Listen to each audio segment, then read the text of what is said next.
A lot of people tend to think that just because we're part of the LGBTQ community that we understand each other. That's not the case the majority of the time. Yes. It's okay if you don't get it.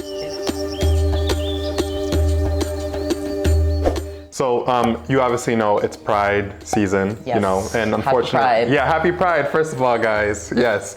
Unfortunately, there was related attacks that went on during Pride. I think there was a double stabbing and a shooting not far away from where some of the festival, everything was happening, and both of us were out in the streets, out and about that day. So it's just really shocking that that could have been us, and to see how peaceful people were, trans, you know, gay, queer, whatever you identify, allies, we were all united. So much, I guess, hate against the community even today is super, super, super sad. So this question that I want to ask you now is, what does Pride or World Pride mean to you personally, and how has that meaning changed over time? And maybe you can link that to something personal, maybe the culture movement, maybe, for example, the evolution of Pride, how you contextualize yourself within the whole movement. I think that Pride is a celebration. It is, you know, just ourselves like celebrating who we are openly, because we couldn't do that before. You know, like that's the whole point of Pride, is commemorating like the members of a community that aren't here anymore, those who have fought so that we could exist openly. So I think the first thing that comes to mind for me is like that Pride is very political. It is a political message. It's, you know, and to me, like my identity is very political inherently. It's something that I take pride in. History. You know, I am a part of something that is much bigger than myself, of gender nonconforming people, of masculine lesbians who have, like, you know, like fought alongside drag queens, alongside like people who have, you know, faced police brutality or like arrests and all of that for defying gender norms, and also being gay and you know, like liking people of the same gender. But the second part for me is that Pride is also just about celebration. And joy as well. And trans people are fat, or that we don't exist, that non-binary people don't exist. That was like the, you know, the executive order number 1 under the Trump presidency. Is that Pride for me is also just being in the street and telling people that no, I exist too. I'm here, and regardless of how you feel. Regardless of how people feel or like people's opinions. We are always going to be here, and we've always existed. So policing us out of existence is not going to work. Let's talk about allyship. There are many conversations. Vic has educated me, and I feel that I don't know what it's like to be trans, but I do feel like what I can identify with as someone part of the LGBTQ community. Until you meet someone from the community that's open to talking to you about what their world is like, you really don't know. So what support or allyship has meant the most to you during your journey, and what do you need in terms of support from, I guess, if you wanted to use the LGBTQ conglomerate, like LGBTQ, like the rest of the letters within the LGBTQ conglomerate, and then also from the world at large? Family support. Yes. Because it is something that, especially for our community, it's something that we have struggled with, you know, like a lot of people still today are like face family rejection just because of who they are. I felt that too. Exactly. So, you know, like it's a very common experience, and unfortunately there's like a direct correlation between like the rejection of somebody from their family and economic disenfranchisement, or like, you know, losing resources and like having to fight way harder to just get to baseline. I was lucky that my family was supportive, even though they don't understand fully. They were always, they were never going to like say something demeaning or hateful or not support me just because of who I am, which is something I'm going to be forever grateful for, because again, like that is something that can instill a lot of trauma for people, and recovering from it is very, very difficult. Maybe people don't understand what it's like to be trans, what it's like to be gay, lesbian, etc. What would you advise these people, even especially within our own community, because we don't understand each other's, you know, plights, we can empathize.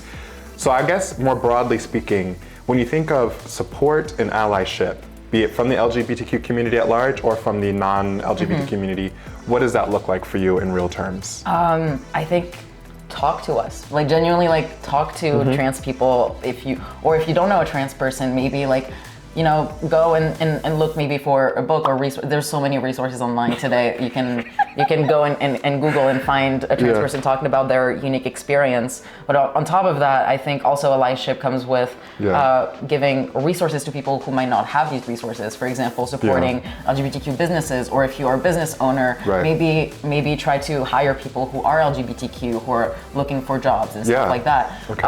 I think it's just like giving that little bit of like empowerment and help to people, not in a preferential way, just show it with your actions. Okay. Value those voices and like hear it from them, because often the stories of trans people are not told by us. They're told for us. That's right. Even in documentaries and stories that have been made about trans people, or made by pseudoscientists or people who have no connection at all to a trans person.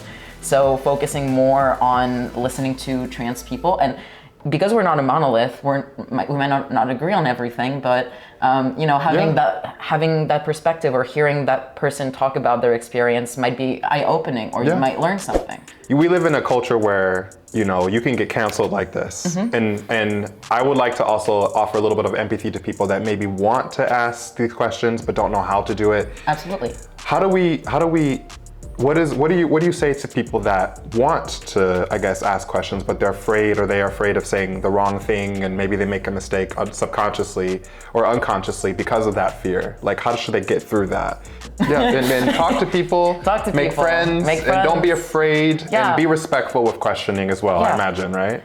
Being respectful, because obviously you're encouraging people to make friends with trans people, but at the same time, the way you approach it. So about the question part. I think asking questions is totally valid and a great thing. Asking people about their pronouns, ask people what name they want to use for themselves. These are very easy questions to ask, and I think like we should normalize these questions more, like just in general, because you just don't know. Sometimes somebody might use certain pronouns, and somebody might go by a different name. Even cisgender people might go by a different name.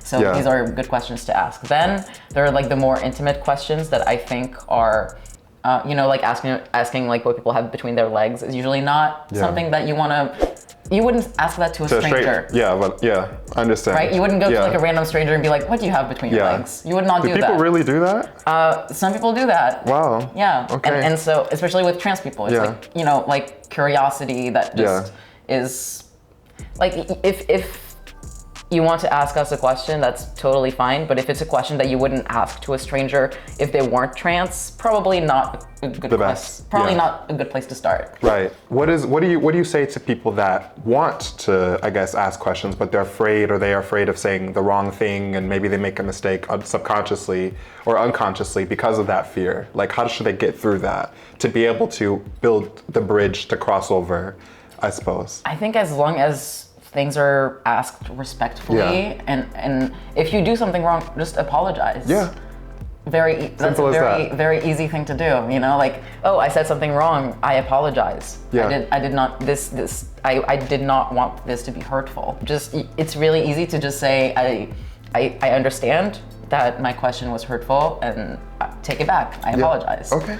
I think that's just the way to go. It's fine to make mistakes. We all make mistakes. We can all, ask things that are a little bit sensitive. Even if it's not trans people, it might be somebody who's from a different ethnicity. It could be, we're all interacting in a world where people are very different, and you just don't know who, like what sensitivity level the other person may have. As long as it's done respectfully, and if you say something wrong, you apologize sincerely.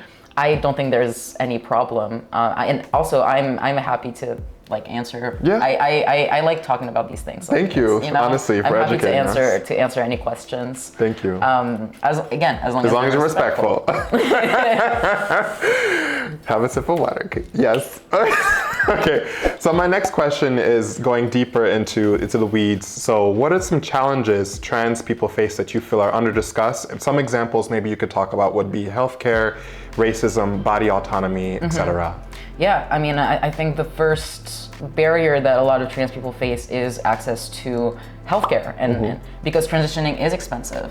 There's like so many different ways that people want to transition, and to get there, it is very resource and finance and like money intensive.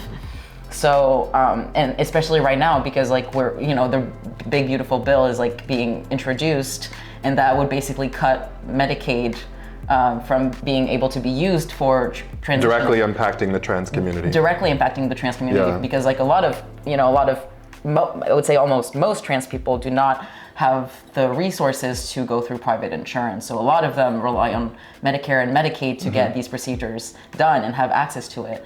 Lawmakers like definitely should, understand how stressful and how distressing that situation is. Yeah. I think right now, like the situation is dire for a very large number of people who won't be able to access that care simply because of political decisions. Like this should be between, doctors and separation their patients. of church and state. Right, yeah. Like it shouldn't be based on religious opinions or even on political parties. It should not be a partisan issue. Okay. This is a human rights issue. We're just talking about, people who want to live their lives, and in order to do that, they just need a certain, some medical care. And without that medical care, they can't get to that point. Okay. So I think, I just wanted to emphasize the importance of gender affirming care for people. Right. Because it is genuinely life-saving. Yeah, well, I want to say thank you, honestly, for being vulnerable and opening up and talking about us. I want everyone to remember that these are Vic's perspectives. They belong to them. They are not mine. They don't belong to the trans community. They are completely on Vic, and Vic has been open and confident enough to talk about it. And at the end of the day, you don't have to understand. That's the beauty of it. This is what I want. It's okay if you don't get it. It's okay if you don't get it. Yeah. However, even if you do not understand, it is important to just, be respectful. Be respectful. Yeah. So thank you so much for giving us the opportunity to learn more about you, and as a byproduct about the LGBTQ community, and as well as I said earlier, as someone who is the B of this LGBTQ plus conglomerate, I haven't had many deep conversations with people from the trans community. So you were honestly just doing the work and spreading awareness and creating a safe space for all of us to grow together. So thank you so much for this. Yeah, of course. And thank you so much for, giving me and other people from the community a platform. Yes, thank you for educating us today. Thank you. Thank you. Ciao. Yeah.